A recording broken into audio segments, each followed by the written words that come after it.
Anong mensahe ang kailangang marinig ng mga Taurus sa loob ng 2 linggo na to? Pwedeng nangyayari na to o mangyayari pa lang. Kung hindi man para sa inyo itong magiging reading, di baka para sa someone na malapit sa inyo o sa someone na kakilala nyo mismo. Baka may lumabas na gender mamaya, gawin nyo na lang energy, masculine at feminine energy. Pwede rin naman na, wag nyo nang pansinin ang gender. Hindi ko masasabi kung anong magiging reading, kung positive ba o negative, depende sa kung anong mapipick up ang energy. Walang masama kung papanoorin ang sun, moon at rising sign kasi baka alin man sa mga yan ay mag-resonate na sa sitwasyon nyo.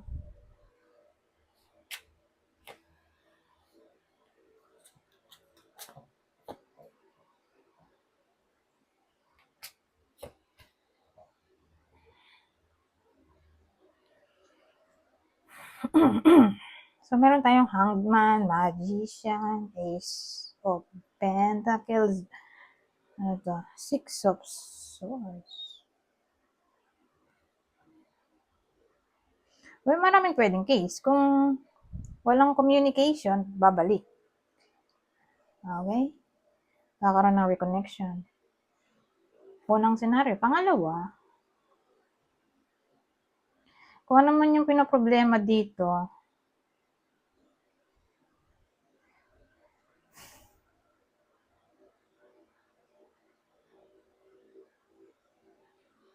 ang dating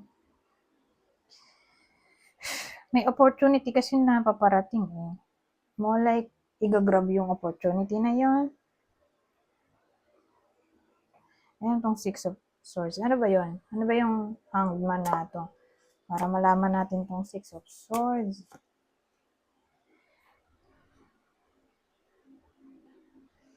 Well, una na naman. Ang daming unang scenario. Ano siya eh. Ipapatuloy na lang natin. Yung pangalawang scenario, na may problem dito, more like about immigration, traveling,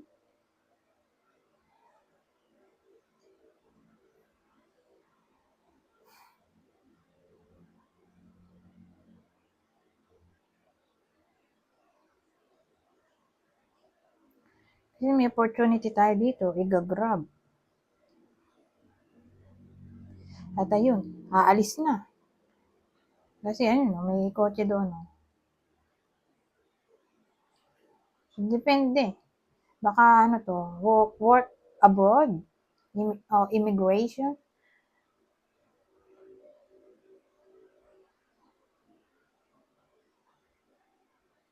o traveling. Sabihin natin na postpone. Eto, tuloy na talaga.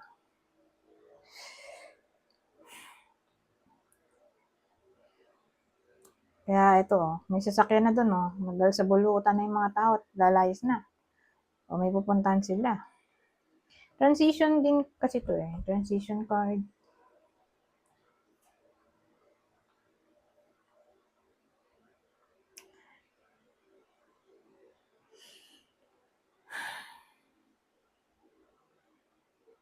Ano pa kaya? Sabihin natin ang minamanifest ng iba sa inyo ay about pregnancy. Doon yung problem sa pregnancy. Either laging nakukunan o mahirap magbuntis. Ito yung opportunity. Abundance card tayo. At ito, yung sinasabi kong transition.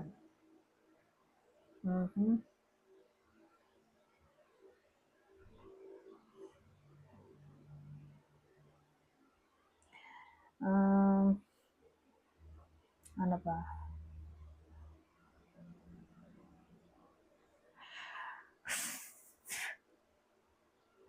Anyways, wala na akong maisip eh.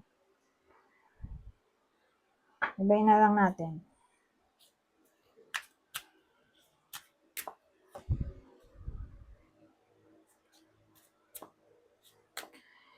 So, ano pang pwedeng mangyari? Para sa mga Taurus. Sa loob ng 2 linggo na to. Double 4. 4 gifts. 4 candles, ayun ba ito? 4 pentacles, 4 of wands, 5 of pentacles, ito. High priestess. Excuse me.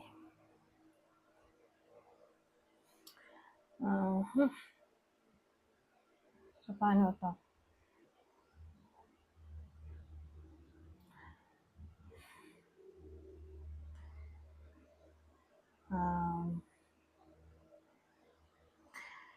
Well, maraming pwedeng case. Una, may mamimit yung single.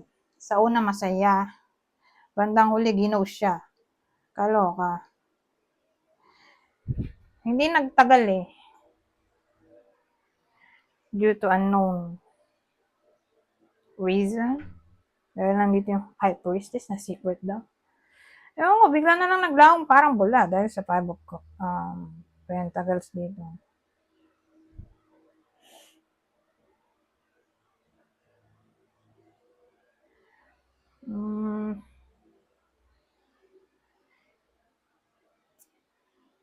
Ngayon, pangalawang senaryo na, pangalawa.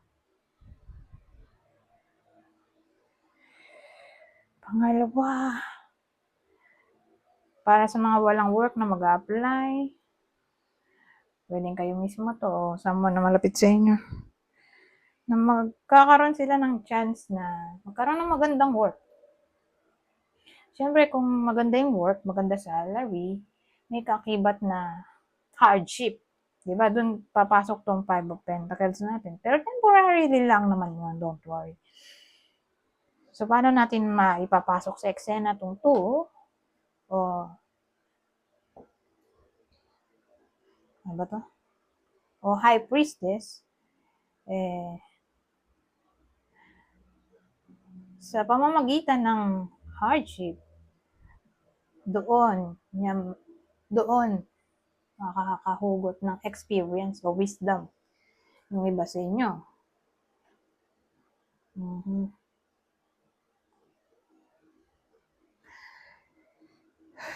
Ngayon, pangatlo pa ba?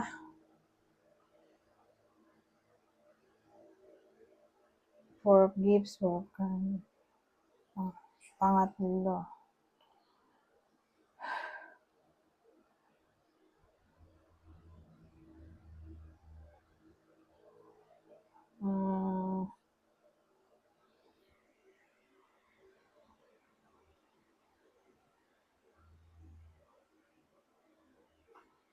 Parang yung savings dito,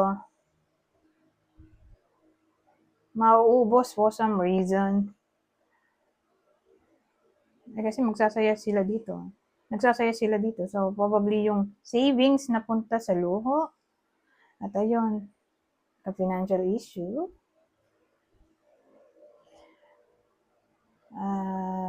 May high priestess.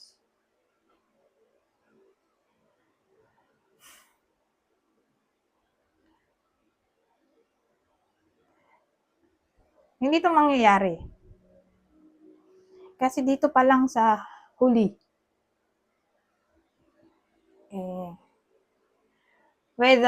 sabihin natin mangyayari man, pero tatatak sa isip nila na sa buong year, kung mangyari man, halimbawa, di naiwasan, kung mangyari man, tatatak sa isip nila na kailangan nila mag-ipon, maging barat sa buong taon dahil nga sa na-experience na financial issue. Tatatak sa isip nila na mag-ipon. Ngayon, kung di pa nangyayari, magkakaroon sila ng intuition dito, na mag-ipon. Kasi, parang nakita na nila sa intuition nila o dream na kaka-financial issue sila, kaya ma-avoid nila. So, intuition ang sasagip sa kanila o dream. Kaya, mapaprevent tong financial problem dito. Ay, meron pa pala nito. So, dito naman tayo. Ano bang masasabi nito?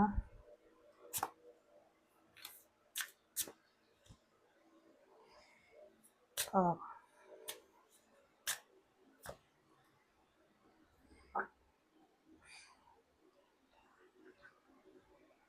The feeding is the infant. Interesting.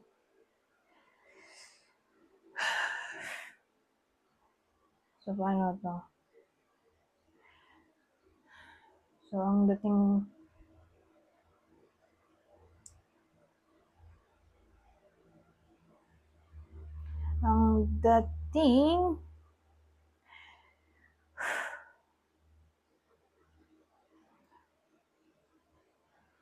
mag-ingat. Mag-ingat, bakit? Mag-ingat yung mga taong malaki sweldo dahil sa tax. May ano dito, parang problem sa tax. Hindi na bayaran, nakalimutan magbayad. Ewan ko, basta tax to. Tax problem.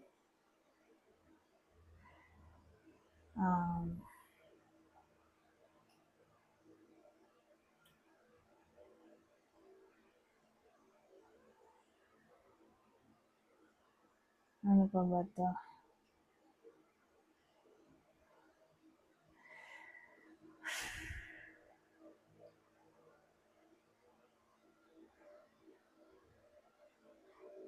May something na marireveal kasi dito eh.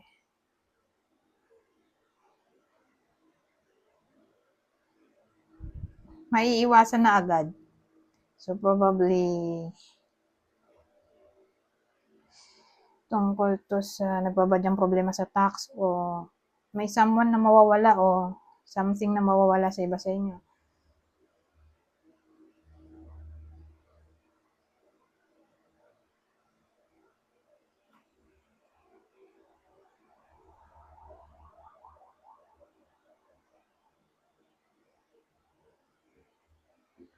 May revelation dito eh, na bago pa mag-lead sa mas matinding problema, maiiwasan. So again, pwedeng tax, stealing, cheating.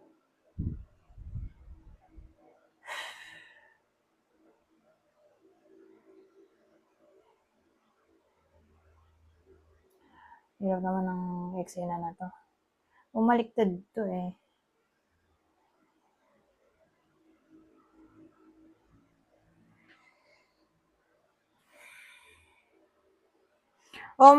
Sabihin natin, marireveal sa inyo na may tao palang masama ugali. Hindi nila alam na ganun pala sila yung someone else o someone na malapit sa inyo. Kaya, bago pa kayo mapahamak, ilalayo nyo na ang sarili nyo ganun. Marireveal sa inyo na may someone na hindi mapagkakatiwalaan o mas maugali. So again, kayo na mismo ang makaka-discover nito at kayo rin ang kusang lalayo bago pa mapahamak, ganyan ang dating.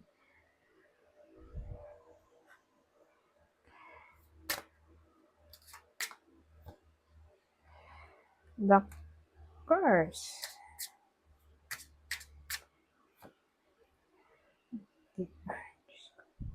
Ano ba ito? Di earn yung huli, pero baliktad sila lahat.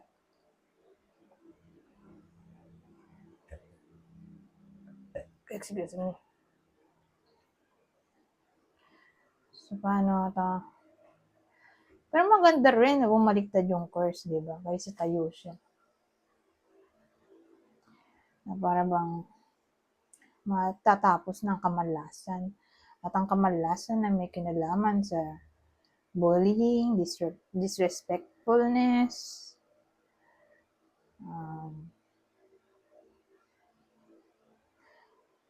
o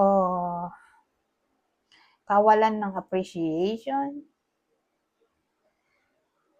Ayun, naling man sa mga yan.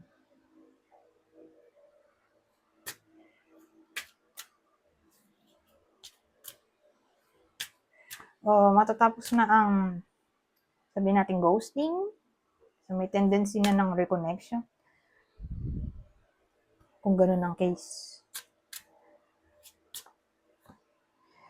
So, ngayon, meron tayong Swami at Poison. Maganda na bumaliktad yung Poison. Diba? Kaysa nakatayo siya. Kasi harmful kung siya ay nakatayo. So, ano itong mapipredict ng iba sa inyo? Mapipredict nyo kasi may ano tayo, may mahuhula doon. Oh. Pero kanya bolang kristal. So, siya ay clairvoyant. So, may mapipredict yung iba sa inyo. At ito ay all about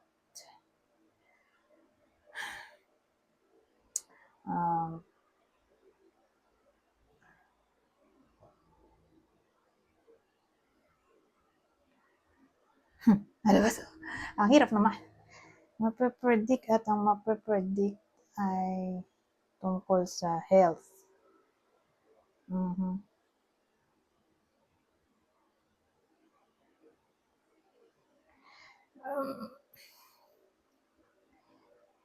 Kasi parang may nagbabadyang harm. Pero mare-reverse siya eh. Ganun ang dating.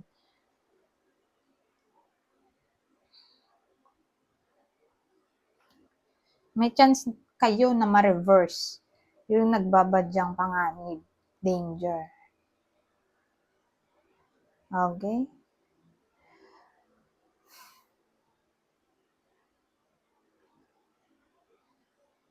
O sabihin natin may ginawang something sa iba sa inyo. Let's say black magic. Pero hindi tumalab. Pwede rin ganun. Anyways.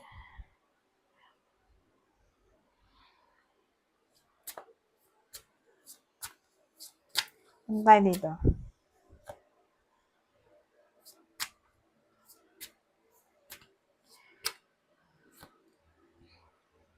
Oh, so yung passion, any form ng passion, ay magiging successful.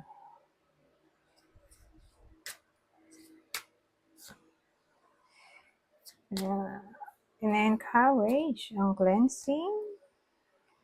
Cleansing ng memory, di, ano yan, take a break sa pag-iisip ng mga negativity. Don't dwell on the past. Focus sa present.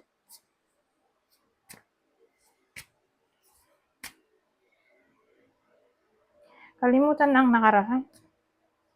Kung nalalahanin ang mga masasamang nangyari, ganyan ang dating. Kailangan linisin ang memory. Forget the past na. Ito, tranquility, strength. So, na-encourage strength. Napagtibayin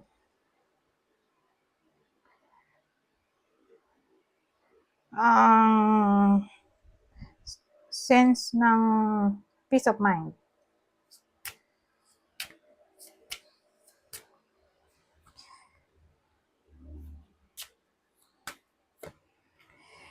Oh, so ito maganda. Asahan ng positivity sa communication. So, depende. Kung anong communication problem, mukhang maayos yan dahil sa positivity, lalo na dun sa sinabi kong ghosting na may reconnection na maaaring mangyari. So, kung nagkaroon ng misunderstanding, miscommunication, maayos pa rin naman yan at dahil nandito yung positivity.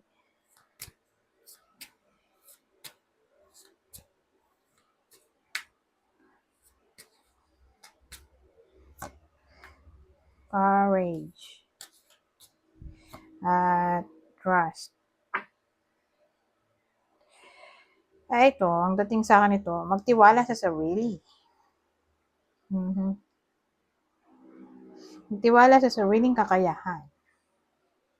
Para mabuild tong courage, confidence, assertiveness, trust na kaya mo. Okay? Maniwala na kaya mo. Kaya mo. Mga pagsubok o anything na ipinasa sa yung task.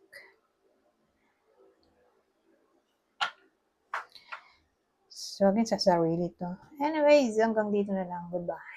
For now.